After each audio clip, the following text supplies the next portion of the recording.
Oke, selamat pagi teman-teman berdaya, kembali lagi di podcast Kaya Makna Payungi University.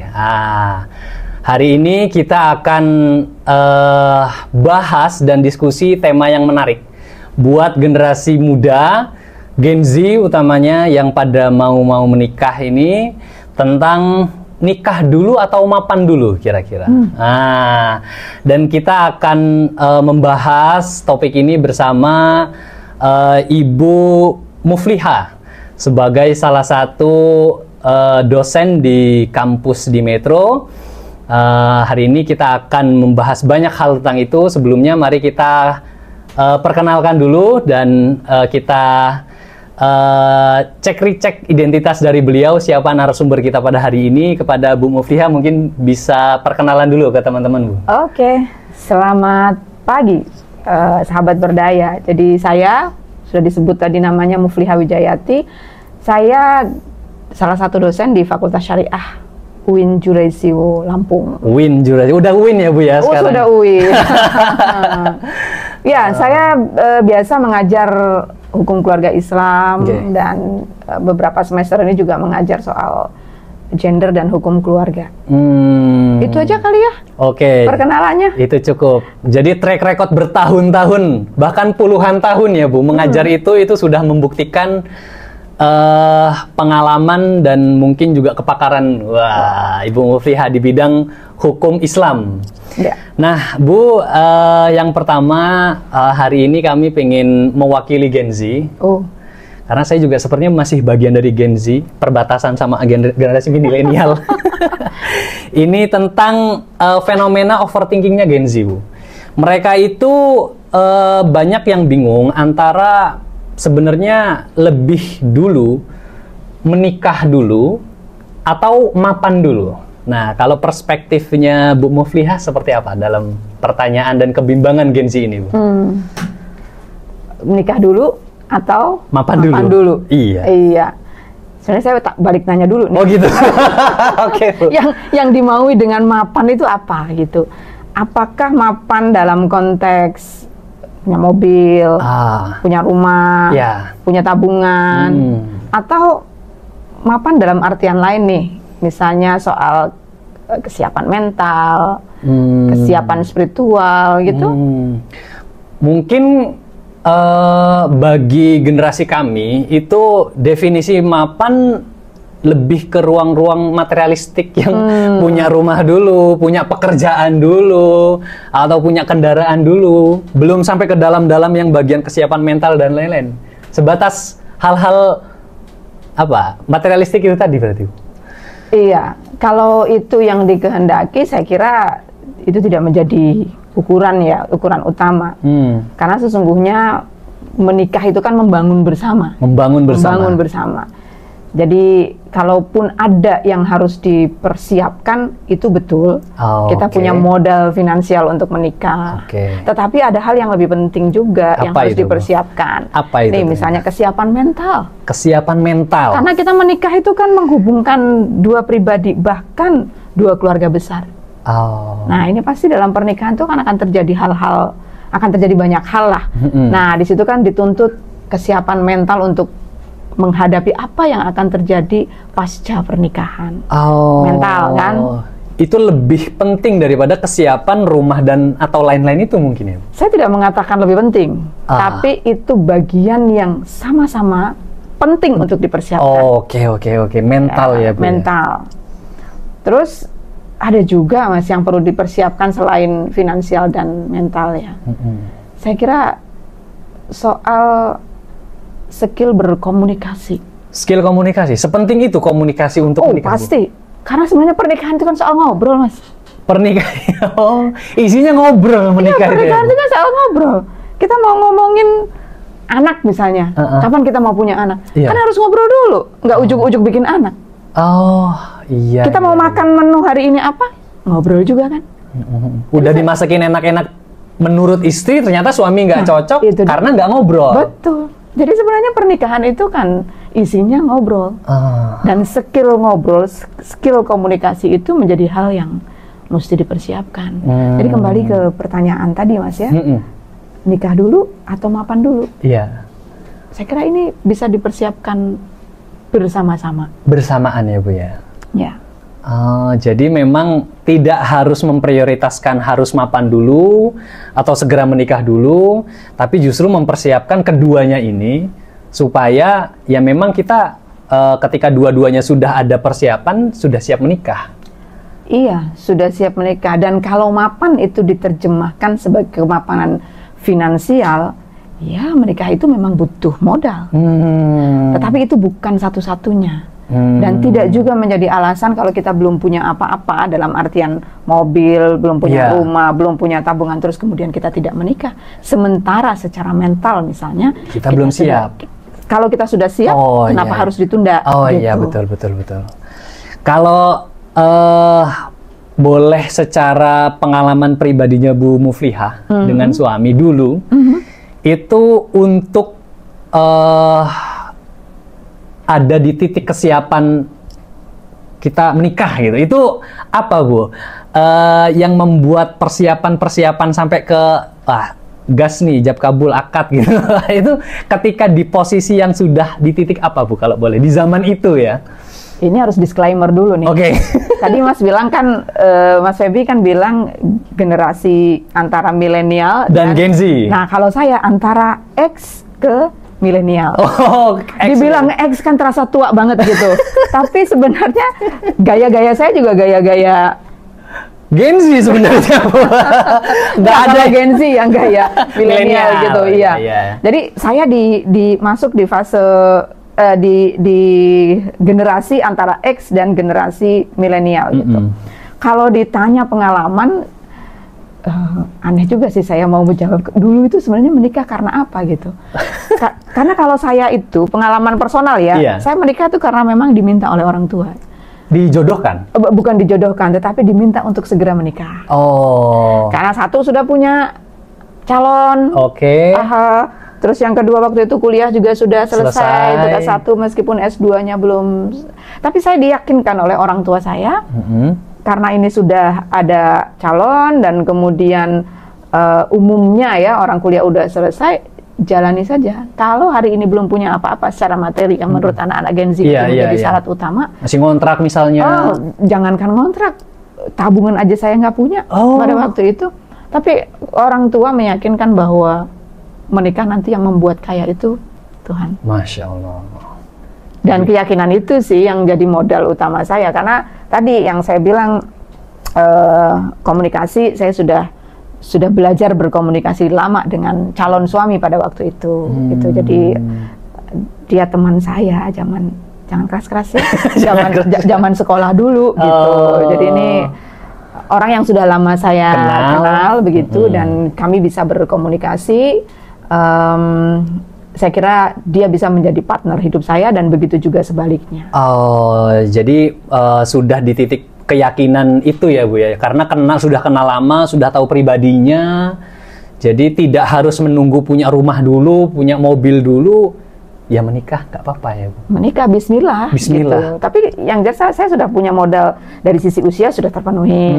Kemudian mengenal beberapa part dari suami dan begitu juga dia juga sudah mengenal saya, plus minusnya, dan kami sudah berkomunikasi, artinya sudah tahu bagaimana cara berkomunikasi antara saya dan dia gitu. Iya. Itu saya kira modal utama ya. Modal utama ya Bu, karena meskipun mungkin sudah saling mempersiapkan diri, tapi kalau komunikasinya nggak nyambung nih kadang nggak enak juga ya Bu ya? Iya.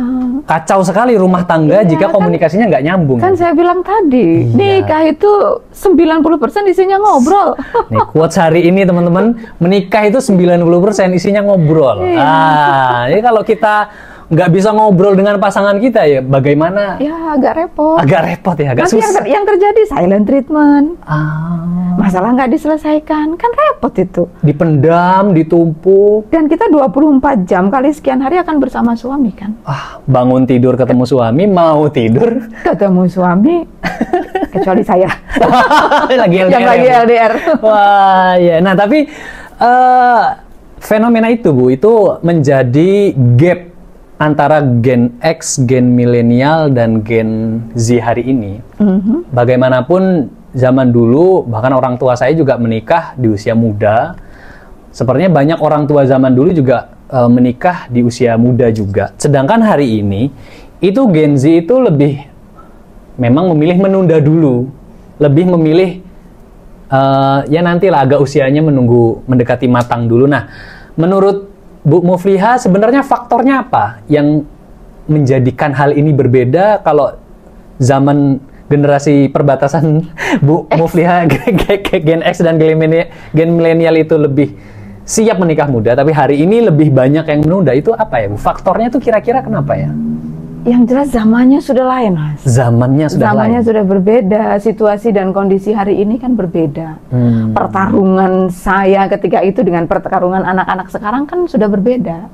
Sehingga memang iya, anak-anak sekarang kan cenderung ribet di persiapan.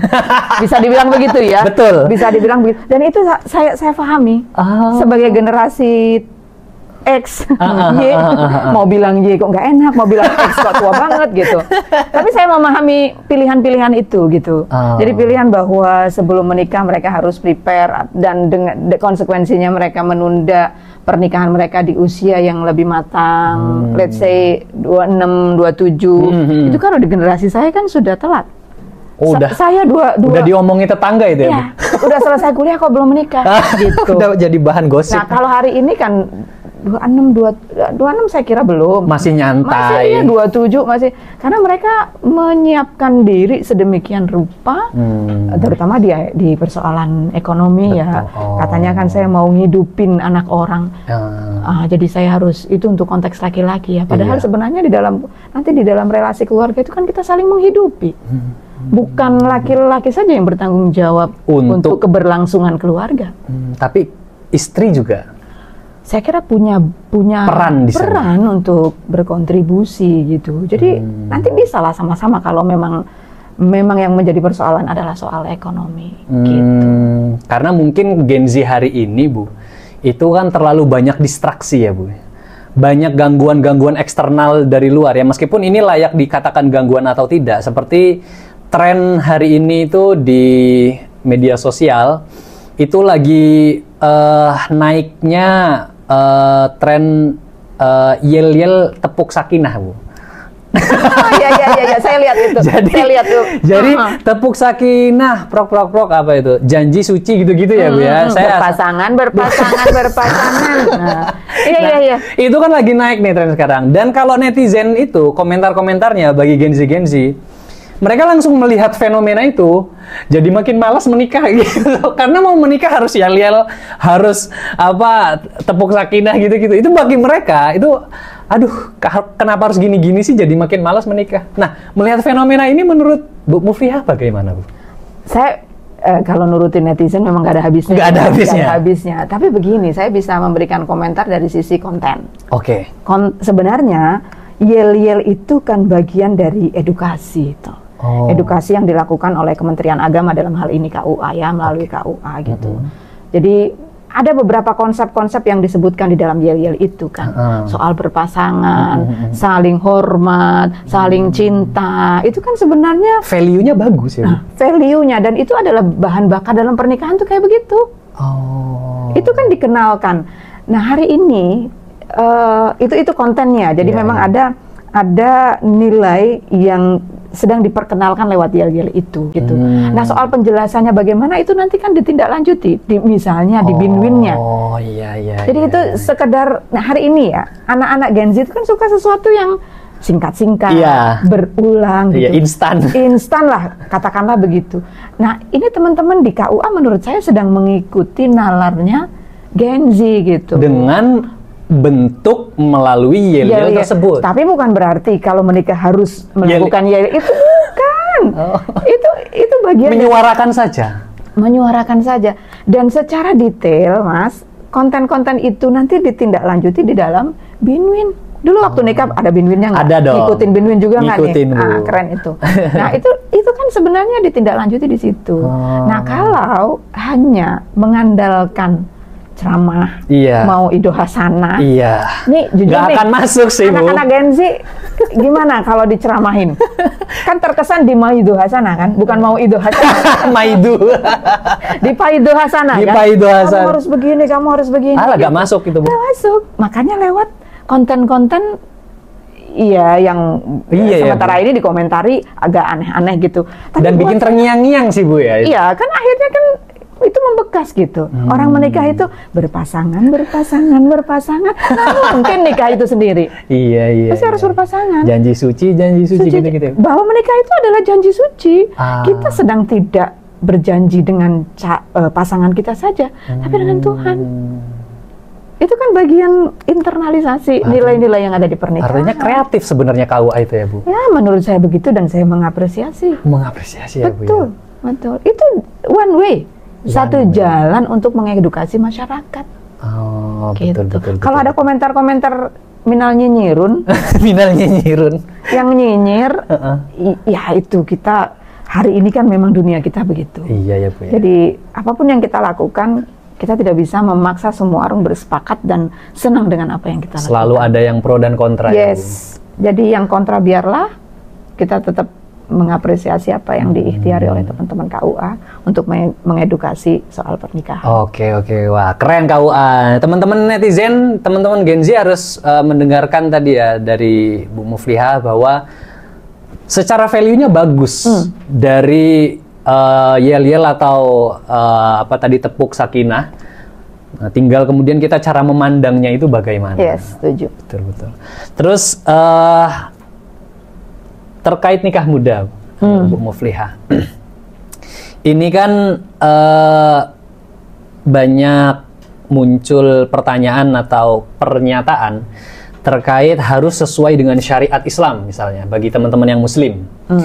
Nah, apakah itu memang harus saklek, harus menyesuaikan banget semua sesuai syariat dan standar Islam, atau justru apa ya, menunggu problem itu fenomena itu menjadi suatu problem yang makin menakutkan bagi Gen Z untuk persiapannya, secara mental belum siap, finansial belum siap, jangan-jangan secara syariat juga saya belum tahu apa-apa tentang menikah. Nah, melihat itu bagaimana kira-kira Bu Muflihah? Apakah pengetahuan untuk syariat menikah, syarat dan lain-lain itu juga sepenting itu sebelum Gen Z itu menikah ya?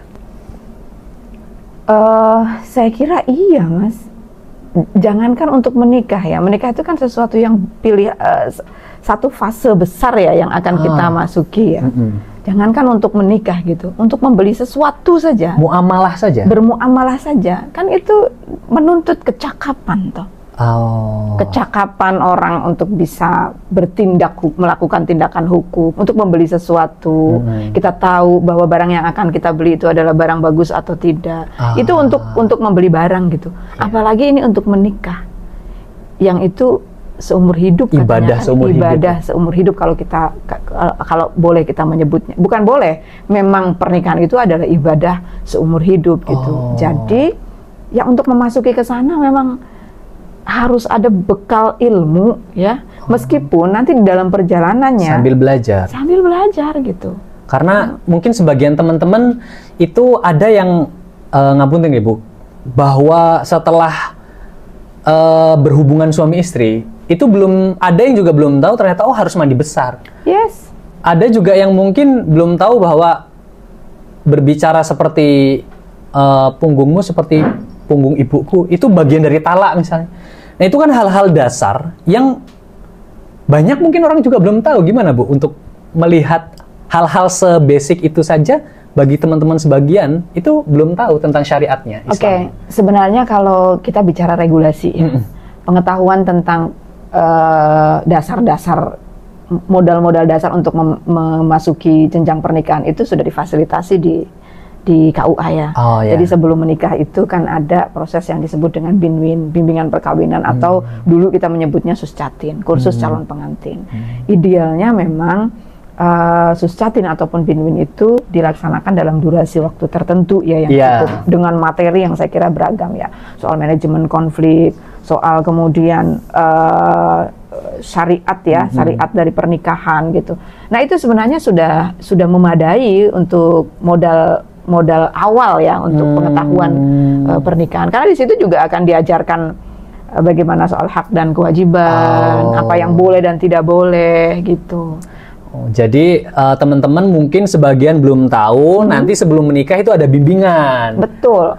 Ada bimbingan yang memang sesuai basic-basic syariah dasar tentang persiapan mau menikah. Itu memang durasinya beberapa hari gitu ya Bu ya? Idealnya begitu, tetapi dalam beberapa riset memang untuk efektivitas atau efisiensi begitu ya, itu dilaksanakan dalam satu pertemuan sehari begitu. Nanti materinya dibagi, dipadatkan. Ada tentang kesehatan reproduksi, ada manajemen konflik, keuangan. Jadi saya kira itu menjadi modal ya, dasar begitu. Oke, jadi jangan takut menikah teman-teman. Nanti pasti ada bimbingannya dari KUA ya, asal mau ikut ya Bu, karena sebagian nggak mau ikut. Harus ikut dong, itu sudah difasilitasi oleh negara. Jadi jangan bilang kemudian aku nggak ngerti apa-apa ketika menikah. Ini sudah difasilitasi oleh negara dan teman-teman harus ikut. Oke, terus kembali lagi kepada persiapan lagi Bu.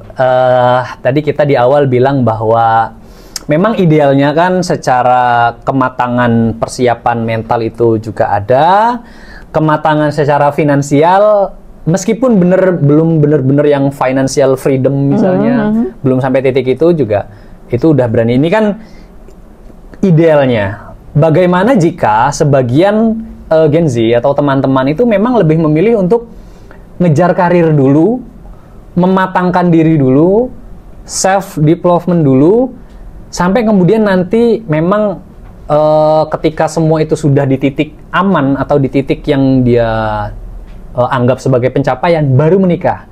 Untuk orang-orang yang memilih jalan ninja itu bagaimana kira-kira Bu? That's fine. That's fine ya Bu? Ya, itu kan pilihan. Itu pilihan personal dan saya bisa menghargai itu.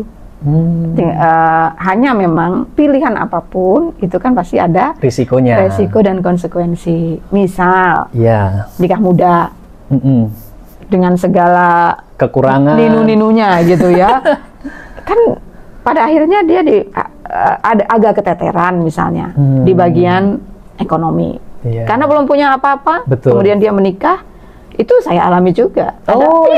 Artinya ada fase 2-3 tahun itu struggling sekali gitu. Itu kan konsekuensi gitu, konsekuensi dari pilihan kita menikah dalam kondisi kemandirian ekonominya belum terbentuk. Itu kan konsekuensi gitu. Dan di situasi seperti itu kesabaran dibutuhkan, komunikasi itu menjadi semacam obat begitu ya. Jadi kita menghadapi ujian yang seperti ini tuh bagaimana kita menghadapinya gitu. Nah, itu kalau menikah muda. Nah, selain itu kan orang bilang kan sebenarnya kedewasaan juga tidak berbanding lurus dengan usia ya. Tetapi ketika kita masih relatif muda, kematangan kita untuk berkonflik, kemudian berkomunikasi, itu kan juga menjadi tantangan tersendiri. Gitu. Jadi itu konsekuensi dari menikah muda.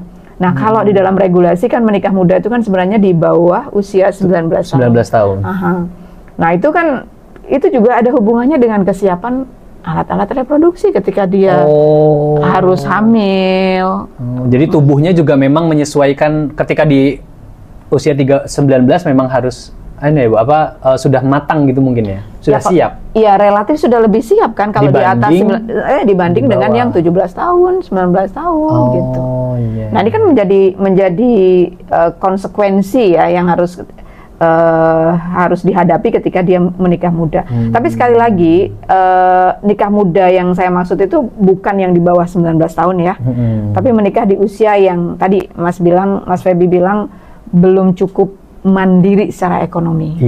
Misalnya 21, nah itu kan kita baru aja selesai kuliah gitu, belum memiliki sumber ekonomi dan lain sebagainya gitu. Nah, itu kan konsekuensinya ada gitu. Nah, pun demikian ketika kita memilih menikah di usia matang secara ekonomi, secara usia, itu juga ada konsekuensinya. Mungkin turbulensi dari kondisi mental itu tidak sangat serius gitu. Tapi kita akan menghadapi suara-suara eksternal. Kapan nikah? Iya kan? Setiap momen lebaran itu dia akan jadi introvert yang nyumput di pojokan gitu. Betul gitu. Jadi itu konsekuensi-konsekuensi yang harus dihadapi akibat dari pilihan kita. Nah, belum lagi ada juga ya misalnya ketika usia sudah matang 29 30 tahun. Untuk perempuan ya kan itu juga ada konsekuensi mengandung di usia tua, hamil di usia tua. Itu kan juga risikonya ada ya? Ada risikonya. Meskipun kalau 30 tahun sih masih oke gitu ya. Iya. Dan ya mungkin di bawah 35 tahun it's okay gitu. Tapi kalau udah di atas itu bukan tidak mungkin, tapi susah. Susah juga tidak, itu tergantung yang memberi begitu ya. Tetapi secara medis perlu ada treatment khusus gitu. Jadi perlu rutin segala macam gitu. Jadi itu bagian dari konsekuensi dari tuh belibet banget tuh. Konsekuensi dari pilihan-pilihan kita. Dan buat saya that's fine. Dan secara hukum Islam pun dan secara syariat itu nggak apa-apa ya Bu? Nggak ada persoalan Mas. Nggak ada persoalan ya Bu? Ya. Sekali lagi menikah itu bukan soal kejar-kejaran ya. Bukan soal waktu juga, tetapi kesiapan kita untuk melakukan apa yang terjadi setelah pernikahan gitu. Gak ada batasan saya ini soal menikah tuh kapan usianya itu tidak ada. Jadi aman aja. Yang penting siap.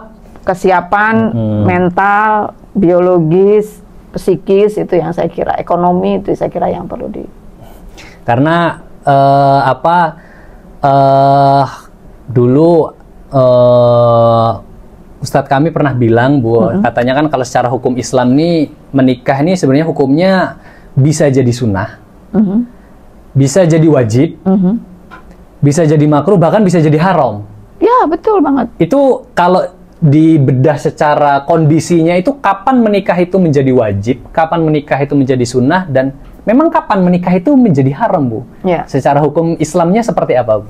Ini kayaknya harus buka-buka buku lagi nih. Wah. Tapi betul banget Mas. Jadi ini kan menikah itu kan sebenarnya bagian dari muamalah ya. Muamalah yang ada nilai ibadahnya. Kira-kira begitu. Nah, hukum asalnya dari menikah itu kan boleh. Boleh. Mubah ya Bu? Nah, nanti hukum menikah itu bisa berubah sesuai dengan situasi dan kondisi dari orang yang akan menikah. Jadi misalnya begini. Yang mubah ini bisa menjadi wajib ketika dia sudah siap, mental, spiritual. Mereka juga butuh kesiapan spiritual loh. Terus kemudian finansial sudah siap, pasangannya sudah ada. Tapi nggak nikah-nikah. Nah kalau dia tidak menikah, dia tidak bisa menjaga diri. Nah itu sudah wajib tuh. Hukumnya wajib. Itu. Orang-orang yang seperti itu wajib menikah. Jadi sudah punya pasangan, ada calon, kemudian siap secara finansial, mental, spiritual sudah siap. Nah, kalau tidak segera menikah, ada madorot yang dia hadapi. Misalnya tidak bisa menahan hawa nafsu begitu. Meskipun di dalam Islam juga kan ada tuh cara bagaimana kita menahan dengan puasa kayak dengan apa. Nah, kalau ini sudah tidak bisa digunakan, maka situasinya menikah itu sudah wajib buat dia. Yang sudah di kondisi ini hukumnya wajib menikah, kalau tidak menikah berarti kan dosa ya Bu ya. Nah kalau turun menjadi sunnah, kalau ternyata kesiapan-kesiapan yang sudah dia miliki dan dia masih bisa menahan diri.